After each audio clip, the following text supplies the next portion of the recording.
Alright, mga minamahal, yes, it's me again, Alicia nyo. Nagbabalik muli para sa ating panibagong video. So, nakita nyo ba itong podcast ni President Bongbong Marcos with Philip? And to the point na sa kanyang iniwang word of the day, talagang literal na hinit niya, talagang pinanching bag niya, mga minamahal, itong mga DDS senators.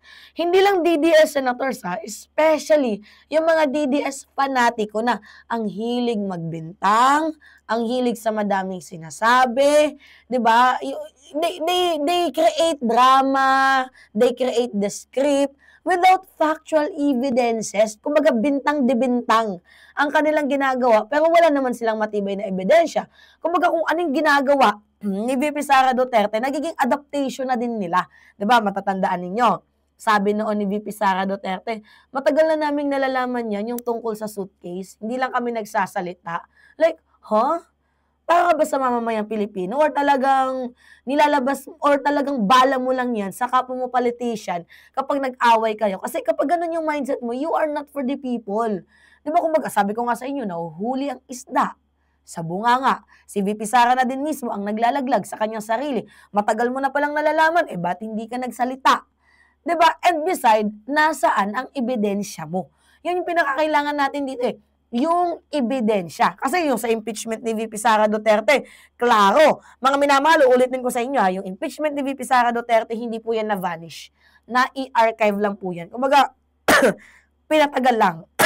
Pero hindi po naklaro yung kanyang pangalan sa pagnanakaw sa kaban ng bayan. Yan po yan yung literal na totoo. Kasi with facts, with evidence, yung mga bintang sa kanya.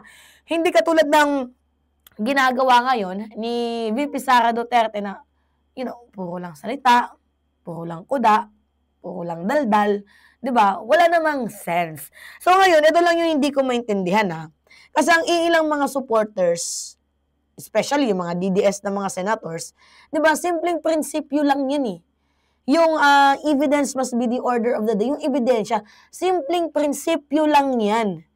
Pero hindi nila maisa katuparan. Kasi tuwing may issue, sobrang bilis nilang magbintang.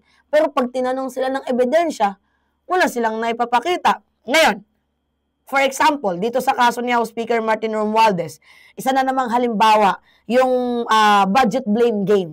'Di ba? Na iniingay nila, na kesyo, si Martin yung may kasalanan sa lahat ng lumipad na nga si Zaldico. Iba si Martin kay Zaldico. For your information. Ngayon, bakit si Martin ang kanilang pinagbibintangan, ang kanilang pinagbubuntungan ng galit? Kasi hindi nila kaya. Si former House Speaker Martin Romualdez, di ba kasi mga minamahal, to be honest, itong si House Speaker Martin Romualdez, wala naman niyang insertion Walang bycam si House Speaker. Hindi din siya kasali sa mga insertion. Wala siyang pinirmahan na kahit ni anumang dokumento. Wala din siyang kasong kinakarap and wala din siyang kasong pagnanakaw.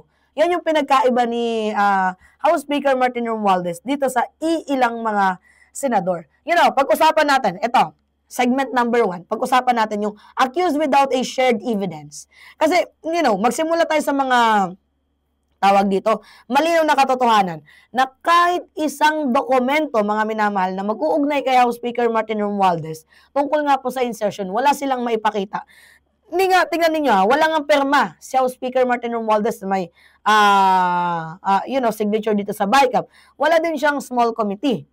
Hindi katulad ng iba dyan. And besides, wala din siyang final insertion. So, ang mga nandoon lamang na mga names, si Zaldico sa Kamara, and itong si Senator Chis Escudero sa Senado.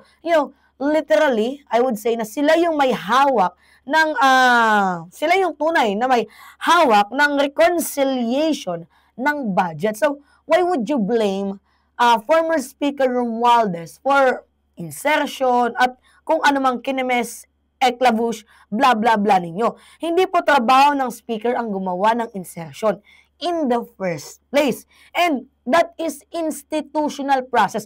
To be honest, yung insertion, hindi naman po talaga yan masama.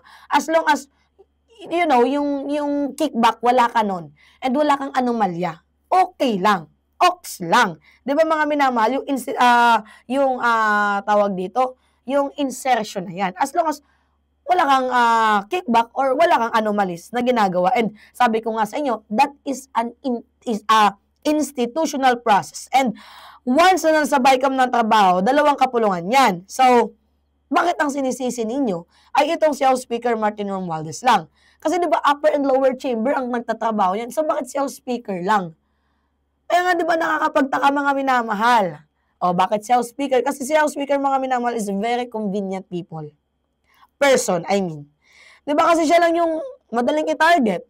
Kung gusto niyo sumikat, ano yun yung si House Speaker Martin Romualdez? Gusto niyo sumikat, tirahin niyo si House Speaker Martin Romualdez. Di ba? Habang ang mga DDS ay patuloy sa pagbibintang, mga minamahal, na meron daw pong bagong impormasyon na lumabas galing sa isang district engineer, na meron daw pong, isiniwalat, 'di ba, na may tumatanggap daw ng SOP sa flood control. Alam mo naman kung sinong tinuturo diyan eh. 'Di ba mga minamahal? Alam naman natin kung sinong tinuturo. Walang iba kundi itong tawag dito, itong si Chis Escudero at hindi si House Speaker Martin Romualdez. Makikita ninyo, 'di ba, si Bryce Hernandez. Makikita ninyo kung sino-sino yung mga tinuturo niyang mga pangalan. Ang pangalan naman ni Escudero mga minamahal, paulit-ulit na lumilitaw sa mga dokumento. Kagaya ng sa mga proyekto at sa mismo mga listahan ng mga insertion. At pansinin ninyo, ilang beses daw pong bumisita itong si House Speaker Martin Romualdez sa Batasan habang nagbabaycam. 2 beses at nakita po yan ng CCTV footage, mga minamahal. 2 beses, that's very unusual. 'Di ba? Sa isang senador na pupunta. Diba mga minamahal, bibisita sa Batasan para dyan sa BICAM. And, as time goes by, nakikita natin yung kanyang pinoproject dyan. Merong meaning yan. Diba? Kung totoo ang mga paratang na ipinupukol nila dito kay House Speaker Martin Romualdez, ba't hindi sila mag-file ng case? Diba? Kasi sa COA, wala namang flag sa pangalan ni House Speaker eh. Inuubo tayo eh. And also sa ombudsman, wala din pangalan dyan ni House Speaker. Sa Sandigang Bayan, wala din dyan pangalan ni House Speaker Martin Romualdez. And even, dito nga din po sa Department of Justice, wala ring investigasyon laban sa kanya. Diba? So, walang dokumento, walang testigo, walang ebidensya. Ang mga DDS, ang mayroon lamang sila is trolls at iilang mga senador na mahilig magpa-press con and they throwing a shit. Diba? They throwing a trash. Dito nga po kay former House Speaker Martin Romualdez. Diba? Kasi sila yung mga tipo ng tao na kapag hiningan mo ng ebidensya, they are allergic. To be honest, opinion is not an evidence. Even me, kung nagkukomento ako, ayaw ko sa ganyan-ganyan, at the end of the day, comment ko lang yan. Wala pa din akong ebidensya. Diba yan yung sinasabi ko sa inyo? Kung may sala, kagaya ng kino-content ko, may papakita tayong mga article, dapat nagpapakita kayo ng resibo. Pero kung wala, itigil nyo na yung drama ninyo. Kasi nakakahiya kayo eh. Kasi it's not about the justice.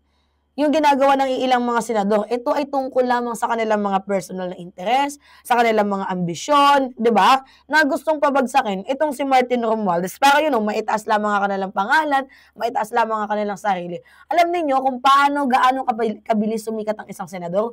Ang tirahin lamang si Speaker Martin Romualdez.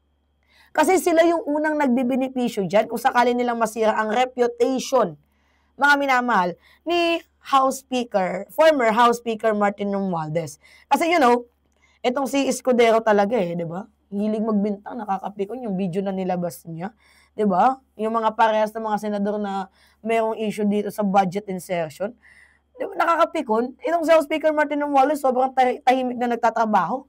Tapos ang ilan mga minamahal ay abala sa yung mga katulad ng mga DDS senador, sobrang bakit abala nila sa paggagawa ng mga kwento. Diba? Pero tandaan ninyo mga minamahal, ang kwento ay hindi po ebidensya. Ito lamang ay isang paninirang puri para masira ang litrato, ang imahe ni House Speaker Martin Romualdez. And sa bawat bintang na ginagawa nila, mas lalong lumalabas tuloy ang katotohanan. Mga minamahal na walang bahid itong si House Speaker. At mas lalong nasisira ang kanilang mga pangalan. Dahil natatakot sila sa kanilang mga sariling multo. Diba? Takot sila mga minamahal sa kanilang mga sariling multo. Kasi uulitin ko sa inyo, 'di ba? Ito yung totoong katotohanan. Walang BICAM si Martin.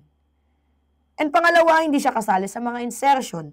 Wala din siyang pirma sa anumang mga klaseng dokumento. Wala din siyang mga kasong kinakaharap kagaya ng pagnanakaw. So, ba't ang daming hanash pa din ng iilang mga senador? 'Di ba? Mga minamahal, pansinin ninyo. Kaya medyo something fishy. Alright, yun lamang po. It's me again, Alicia nyo.